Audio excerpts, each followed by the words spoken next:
Bueno, muy buenas tardes.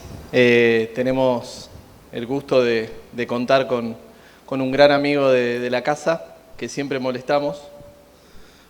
Como dicen, a veces cuando Dios queda un poquito lejos, cuando hablamos de la AFA, parece como que es alguien muy lejano, pero al Patón nosotros lo tenemos muy cercano y muy a mano, y creo, acá hay muchos clubes de la Argentina, sobre todo del lado izquierdo hay muchos clubes de Brasil, de Uruguay, de Paraguay, del resto de la región. Contarles un poco que Andrés Patón Ulrich es el gerente de asuntos legales de la Asociación del Fútbol Argentino, oficial de integridad también. Y un poco esta charla venimos hablando de la realidad desde cada uno de los clubes, de abajo hacia arriba, de desafíos que tiene el fútbol, ya sea Patón en lo que es la educación de fútbol formativo, en el impulso del fútbol femenino, en temas de sustentabilidad, en temas de género. Y casualmente todas esas áreas están dentro de lo que es la órbita de Andrés. O sea, en el fútbol argentino es más que un gerente de asuntos legales. Yo quería empezar, Patón, para los que no te conocen, un poco. Vos sos un extraño caso de alguien que fue jugador, que fuiste dirigente de club y que ahora sos dirigente de confederación. Casi un caso único en la región. Hay muchos jugadores que después son dirigentes de clubes, pero no hay muchos que sigan al tercer escalón, que es ser dirigente de confederación. ¿Cómo es ese? Contales un poco cómo fueron tus inicios allá por los 90 como futbolista y como futbolista del ascenso. Buenas tardes para todos, para todas. Primero, agradecer la invitación como siempre a la Fundación, a Clara, a vos, Feli, a las autoridades del club. Para mí siempre es un placer venir y siempre van a contar con mi presencia cada vez que me llamen, si las actividades me lo permiten, porque sé la importancia que tienen estos encuentros, sé la importancia de River y de la Fundación River en todo lo que tiene que ver con estas políticas que queremos desarrollar desde la AFA, desde los clubes, desde Conmebol y desde toda Sudamérica, sobre todo para la gente, ¿no? Creo que yo siempre hablo, a veces soy un poco repetitivo de esto de devolver, ¿no? Y devolver es tratar desde la visión del dirigente o del empleado de la asociación, en este caso como yo, de tratar de devolver a la gente un poco de lo que el fútbol nos da. Y bueno, estamos en ese camino. Gracias por la presentación. A veces uno escucha y dice, bueno, pucha, hice un montón de cosas en estos años. Pero sí, y no sos tan viejo. Tengo 50, estamos ahí, estamos bien. No parece. Arranqué, sí, jugando al fútbol, como la mayoría de los pibes de este país. No en River, lamentablemente, por ahí no me daba la habilidad o las prestaciones, sino que empecé en el ascenso, jugué hasta Primera División varios años y después, por suerte, el fútbol me dejó y me dediqué al derecho, entonces que fue un poco mejor. Ahí te interrumpo, vos también sos un caso de los primeros. Nosotros hoy a la mañana tuvimos un panel de tema de educación de fútbol formativo, que hoy los clubes aspiramos a que los chicos terminen el secundario. Lo hacemos con mucho esfuerzo porque es también la realidad de nuestro país, o sea, no escapamos al panorama general. Vos mientras jugabas empezaste a estudiar en la universidad. Digo, ¿cómo fue eso?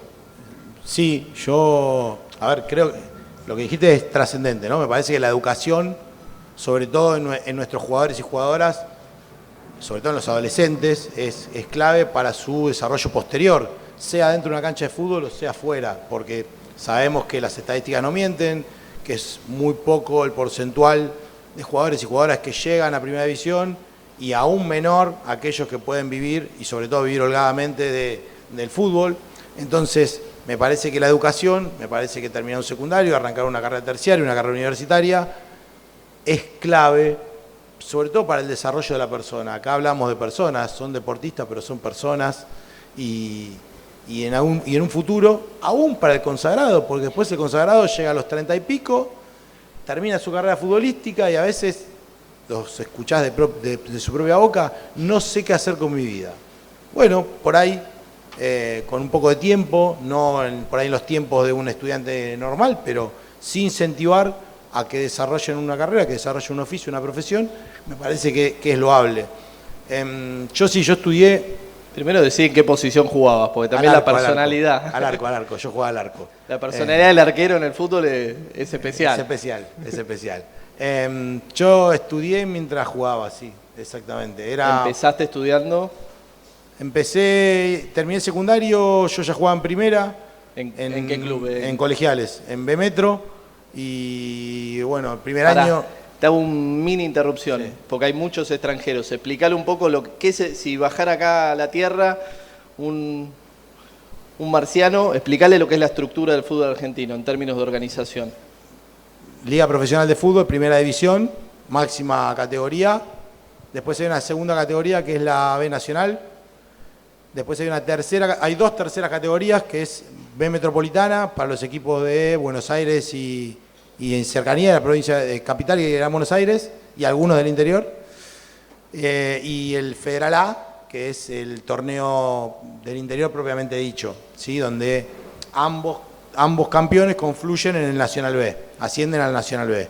Y después categorías menores, primera C para nosotros en el ámbito de AMBA, de acá de Capital Federal y Gran Buenos Aires, y el torneo regional amateur en lo que es el Consejo Federal, que es todo el interior del país. ¿Desde cuándo es profesional? O sea, ¿cuándo alguien puede vivir del fútbol? Profesionales son todas las categorías, menos el regional amateur. Vivir del fútbol, todos aspiramos, en algún momento todos los que pateamos una pelota aspiramos a vivir del fútbol. A veces cuesta un poco más, a veces cuesta un poco menos, según donde juegues, según en qué club estés y según cuánto arregles tu contrato también. Sí, sí. Pero sí, bueno, yo jugaba tercera categoría. Jugué tercera y cuarta, jugué B Metro y C. ¿Qué era los 90 jugar en el ascenso? Nah, era hermoso. Pero era hermoso jugar en el ascenso. Era lo más lindo del mundo, pero era otro fútbol, Era otro fútbol. Estamos divirtiendo la charla, pero me gusta. Era otro fútbol, ¿sí? A ver. Ya no había televisación ahí. A ver, no había internet. No había bar, no había... Empezó por ahí. Yo jugué en la década del 90, con lo cual no había internet, ¿sí? Internet arrancó a fines de los 90.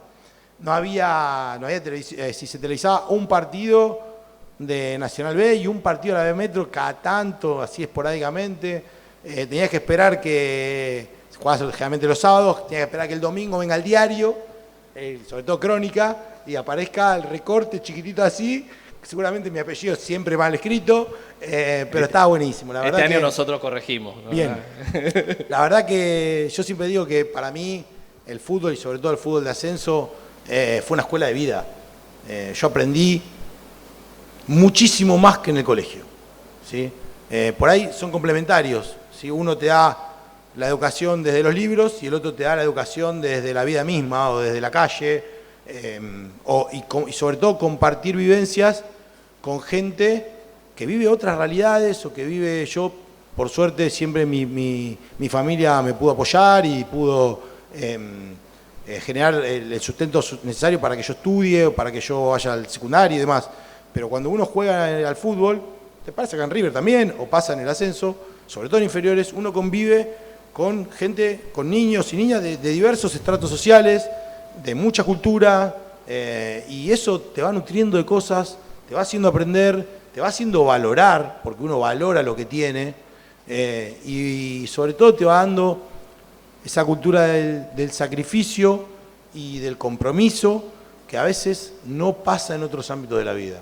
Entonces yo digo, perdón, yo siempre digo que la universidad me dio un montón de cosas, pero el fútbol me dio y me sigue dando muchísimas cosas. ¿Y qué te pasaba? Porque vos estudiabas mientras vos jugabas en colegiales, ¿qué te decían tus compañeros? Mientras vos primero trataste de estudiar periodismo deportivo, ¿qué te decían? Porque en el ambiente del fútbol también es medio, hoy sigue siendo raro, alguien que dice, no, espera, yo a la tarde me voy a cursar. Sí, era raro, era el único que estudiaba claramente una carrera universitaria. De 25 jugadores eras el único. Sí, lejos. Y por ahí de toda la categoría eras el único que estudió una carrera universitaria. Sí, no sé, pero de mi club era el único. Y las poquitas veces que concentrábamos, previo a un partido, por ahí me llevaba los libros porque tenía un parcial o tenía un final. Y sí, te miraban como diciendo, ¿qué estás haciendo? Pero siempre con respeto, siempre preguntando qué es lo que hacía o por qué lo hacía y sobre todo valorando el esfuerzo de hacer el doble, ¿no? Yo por ahí entrenaba a la mañana, me iba a mi casa, almorzaba, dormía una horita de siesta, gimnasio y de ahí a la universidad. Yo soy un orgullosamente egresado de la universidad pública, de la UBA, con lo cual iba a la noche a la universidad y sí, a ver, no es algo que hace cualquier persona normal del planeta, ¿no? Trabaja y estudia. Sí, no es sí. que uno baja de un plato volador. Es la común de la ley, salvo en el ambiente del fútbol. Porque patea una pelota es algo distinto. Por suerte hoy hay un montón de chicos que juegan al fútbol y chicos y chicas que juegan al fútbol y estudian y se perfeccionan y tienen inquietudes cada vez más. Creo que toda esta política que estamos teniendo desde la AFA, desde los clubes, desde las fundaciones, desde las ONG, de fomentar la cultura, de fomentar la educación, hace que mayor cantidad de deportistas, no solo en el fútbol, sino de deportistas en general, se vuelquen al estudio de manera paralela a su carrera futbolística, obviamente con sus tiempos, ¿no? Porque su principal motivación es su carrera deportiva y es donde tienen que destinar la mayor cantidad de tiempo. Pero creo que se puede hacer ambas cosas, despacito, sin apuro. ¿Cómo fue el momento de decir no me da para más el fútbol, el jugar profesionalmente? Sé que seguís jugando hoy en día, pero... Sí, la terapia.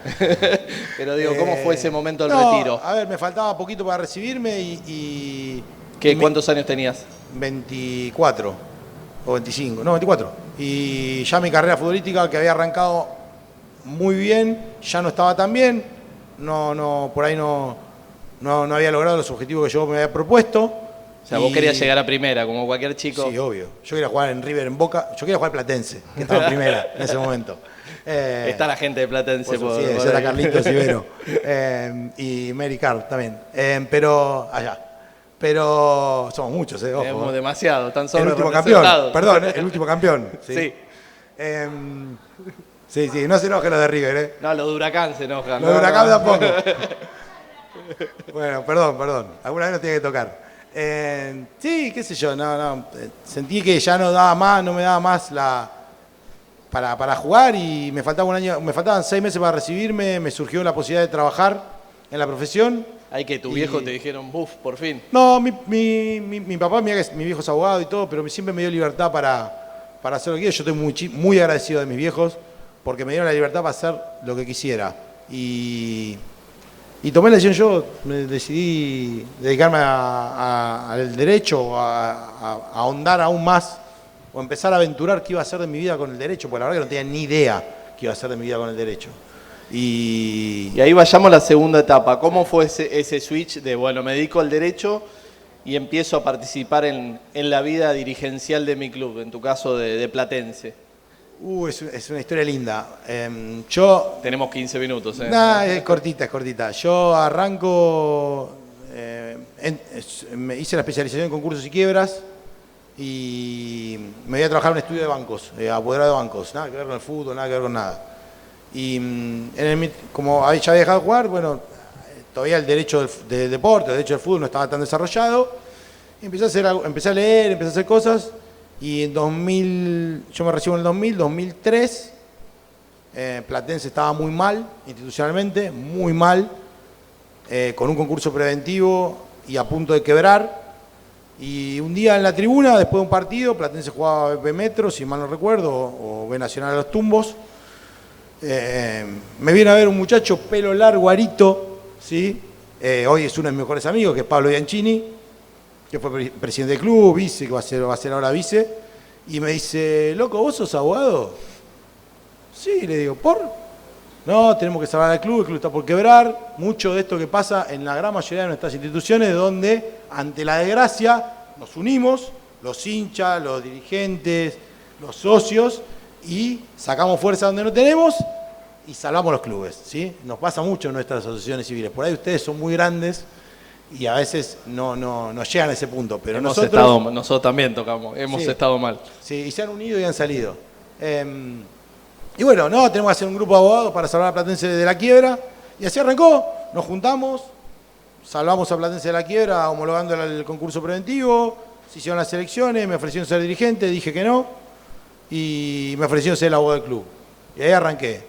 Y empecé a ser abogado de mi club, de Platense, gratis obviamente, jamás le cobré ni una resma de papel.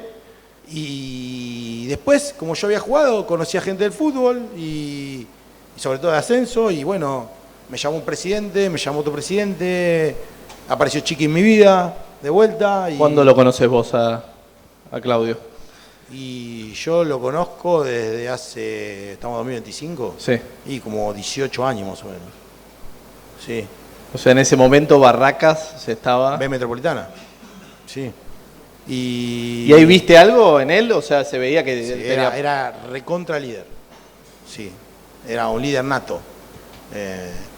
Y empezamos a trabajar, empecé a asesorar clubes de ascenso, sobre todo mucho en reclamos por formación y solidaridad, hacerle ganar un dinero por esos jugadores. Eso explicáselo a los que son extranjeros, ¿qué es el reclamo? Es una indemnización derecho de formación. Es una indemnización que tiene FIFA, que genera que cuando se firma el primer contrato en un club de otra federación o hay una transferencia internacional onerosa, los clubes formadores cobran un porcentual de ese dinero. Entonces, para un club de ascenso argentino, un club de tercera categoría, de cuarta o de segunda, por ahí una transferencia grande de un jugador que formó 1, 2, 3, 4 años, genera un dinero grande. Chiqui, con la primer transferencia de Lucas Barrios, que había jugado en Barracas, con lo que cobró por mecanismo de solidaridad, hizo la platea, por ejemplo. ¿Sí? Cambaceres, con la transferencia, con solidaridad de Lucas Prato, hizo la cabecera que está atrás del arco. Entonces, los clubes hacen obras generalmente con ese dinero, porque está fuera del presupuesto. Y a mí me reconfortaba mucho poder ayudarlos. Y así arranqué y le metí, y acá estoy sentado acá. ¿Y cómo fue después el switch de Platense a la AFA? Digo, sos abogado del ascenso, te convertiste, empezaron a conocer. Sí, en ese momento, bueno, asesoraba ya casi 25 clubes, todo de ascenso y uno de primera. Y bueno, cuando ya después del 38-38, la comisión normalizadora y todo ese momento muy oscuro de la vida de la AFA, los dirigentes deciden que Claudio Tapia sea el presidente de la unidad, con lista única. Yo ya venía trabajando con él en toda la etapa previa y me ofrecía a trabajar con él a la AFA. Y obviamente tardé 3 milésimas de segundo en decirle que sí. Agarraste 6 a Canning y ya estabas en camino. Para mí hoy en día sigue siendo un honor, un privilegio y para mí tengo el mejor trabajo del mundo. Entonces lo defiendo desde que me levanto hasta que me acuesto y mientras duermo también. ¿Qué tenés bajo tu órbita, digo, de diferentes temas en la AFA? La gerencia de legales ha ido incorporando un montón de temáticas, se ha ido ampliando, dejó de ser una gerencia pura y exclusivamente jurídica de juicios y reclamos, y hoy tenemos el Departamento de Equidad de Género, el Departamento de Sustentabilidad, todo lo que es la política de salvaguardia, que es la protección de menores. Tenemos todo lo que es prevención y educación sobre amaño de partidos y sobre apuestas, ludopatía. Damos charlas sobre uso de redes sociales, sobre los peligros de grooming. Hacemos un montón de cosas basadas en la educación, que es lo que nos pide el presidente, ¿sí? que sirven para clubes, para jugadores, para jugadoras, para dirigentes, para oficiales, para lo que sea, para árbitros, para lo que podamos. Entonces, la verdad que eso está bueno. ¿Qué están haciendo, digo, acá un poco para que les cuentes? Allá cerramos el primer día con un panel con 2 de las chicas del plantel profesional de fútbol femenino de River. Y justamente vos estás ahora, sos parte de la organización de la Copa Libertadores Femenina que se está disputando en la Argentina, en Buenos Aires, en este momento. Digo, ¿qué podés contar que está haciendo la Asociación del Fútbol Argentino también para impulsar el fútbol femenino en términos generales? Sí, los invito a todos y a todas. Se está jugando la Copa Libertadores Femenina acá, cancha de Banfield, cancha de Morón. Agradecemos a los clubes, no solo a Banfield y a Morón, que prestaron sus estadios gratuitamente, sino a todos los clubes que prestaron sus instalaciones para que sean sede de entrenamiento. Es muy importante para la asociación ser sede de esta Copa, no solo porque nos otorga una plaza más, que en este caso son Boca y San Lorenzo nuestros representantes, sino porque además es un hermoso torneo, que es la segunda vez en el mandato de Chiqui que tenemos la posibilidad de tenerlo en el país y que ojalá vengan cuando Conmebol quiera, nosotros vamos a estar. El fútbol femenino fue un gran desafío para nosotros. Cuando asume Chiqui 2017, no había prácticamente. Es decir, se jugaba un torneo de AFA, en selección hacía 2 años que no se competía, estábamos fuera del ranking FIFA y la verdad que tuvimos que construir la relación de cero. De hecho, y sin esconder nada, la relación con las jugadoras de fútbol arrancó bastante tirante, sobre todo en la previa de Perdón, Mencionaste Chiqui, tienes predicción. Sobre todo en la previa del Mundial 2019, cuando ganan el repechaje y clasifican al Mundial y juegan la Copa América también, hay por ahí alguna situación de encono. Pero bueno, como todo en la vida, con diálogo, escuchando al otro, se pudo mejorar muchísimo. Y en 2019, previo a la pandemia, estas cosas que tiene el presidente, que hace este tipo de locuras que tiene, un día me agarra y me dice, tenemos que profesionalizar la primera división de fútbol femenino. Era un montón. Mucha suerte. Sí, gracias por la tarea. Pero bueno, con el equipo de trabajo que tengo, que es grande y muy bien preparado, pudimos llevar adelante eso, se profesionalizó la primera división, primero con 8 contratos, con un régimen mixto, después con 12, ahora con 15, y el torneo se fue desarrollando y la selección fue mejorando y se profesionalizó los cuerpos técnicos y se generó un espacio dentro del predio solo para la selección femenina, con su vestuario, su utilería, su sala de estar, su sala de esparcimiento. Las chicas, las jugadoras hoy tienen ropa propia, que antes no tenían, sino que usaban la small de los varones. Hoy tienen ropa propia, desde hace ya bastantes años. Van a los mundiales con trajes hechos a su medida y por una marca específica. Participan de todas las fechas FIFA, se compite internacionalmente, se clasificó para los últimos 2 mundiales, se salió tercero en la última Copa América. Eso, te iba a preguntar, ¿qué crees que le falta al fútbol femenino para estar...? Por ahí nos falta algún resultado. Eso, digo, para tener esos resultados. Por ahí nos falta algún resultado. Estamos en el proceso. Nosotros, nuestro análisis es que el Mundial de Argentina no es el de 2027, sino que es el 2031. ¿Por qué? Porque todas las jugadoras, las niñas jugadoras que arrancaron hace ya 4 o 5 años entrenando con la sub-15, con la sub-17, cuando lleguemos al 31 van a tener 23, 24, 26 y van a estar en una edad madura para poder, con muchos años de profesionalismo y muchos años de yendo a jugar al extranjero, y eso nos va a dar los resultados. Como todo proceso, a veces uno quiere resultados ya, los resultados ya son muy difíciles de conseguir, pero bueno, ya la última Copa América nos dio un espaldarazo, nos dio una esperanza muy grande. Jugaron 7, 8 jugadoras sub-20 y lo hicieron a máximo nivel. De hecho, varias se fueron a jugar al extranjero después de la Copa y a las mejores ligas. Entonces, es un proceso. El domingo la sub-15 fue a jugar perdió la final de la Liga de Evolución con Brasil por penales. No había sub-15, hoy hay. No había divisiones inferiores, no había formativas en el fútbol femenino argentino. Hace 4 años hay sub-19, sub-16, sub-14 y probablemente el año que viene haya una sub-12.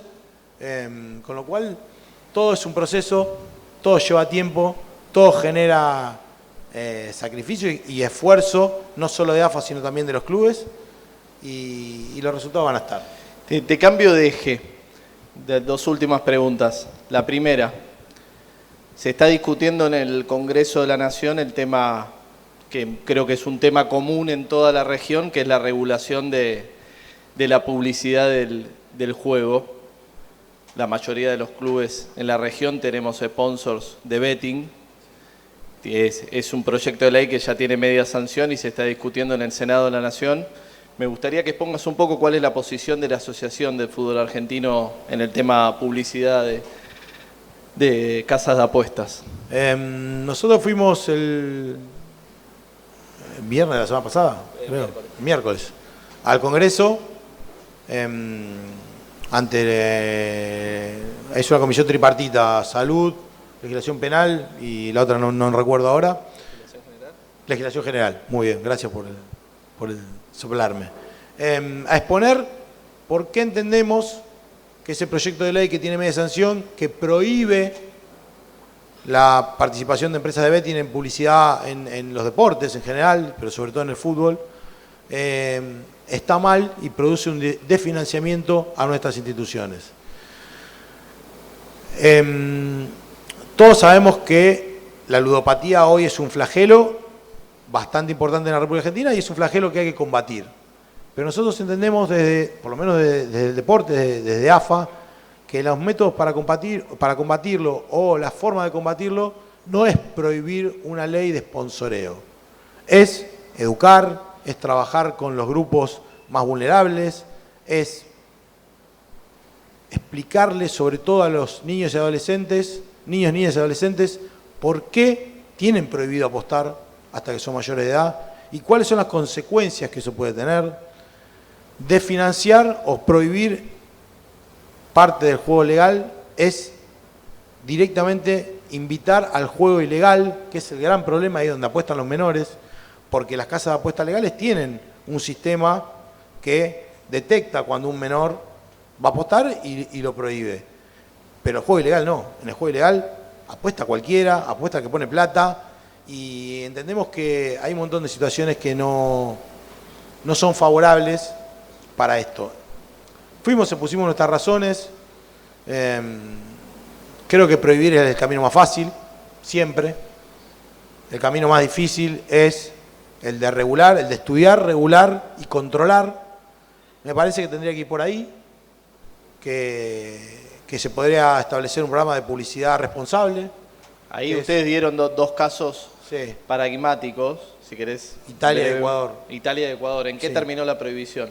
En que se está reviendo hoy en ambos países la prohibición, en que se volcó infinitamente la gente al juego ilegal, y la verdad que no son buenos ejemplos de lo que podría llegar a pasar en Argentina y en la región.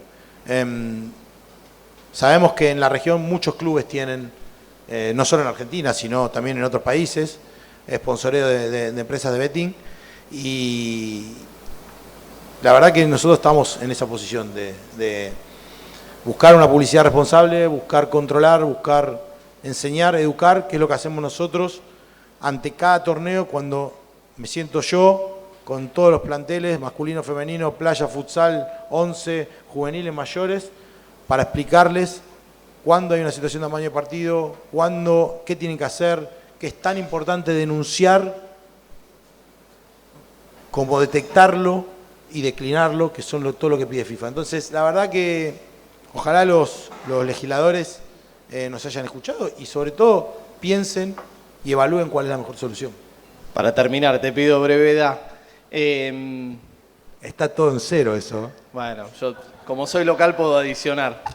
Este es un congreso de fútbol para el desarrollo. Digo, Sí. ¿qué es para vos el fútbol en lo personal y cómo puede ser, digo, un motor de cambio? ¿Cómo ha sido en tu vida y cómo crees que puede ser más en términos generales? Voy a arrancar por lo particular para ir a lo general. En mi vida el fútbol es todo. Yo soy un agradecido al fútbol. Miro para atrás y no encuentro ningún día de mi vida sin fútbol. Desde diversas facetas, desde hincha, desde dirigente, desde jugador, desde abogado, desde miembro de AFA, de miembro de un club. El fútbol es todo para mí. Y como desafío para el desarrollo, creo que todos los que estamos inmersos en la industria del fútbol, a mí me gusta decirle más familia del fútbol que industria del fútbol, más allá de que es una industria, no hay que esconder la cabeza. Creo que no nos damos cuenta, sobre todo los protagonistas, lo dije cuando vine acá la otra vez, creo que no nos damos cuenta, sobre todo los protagonistas,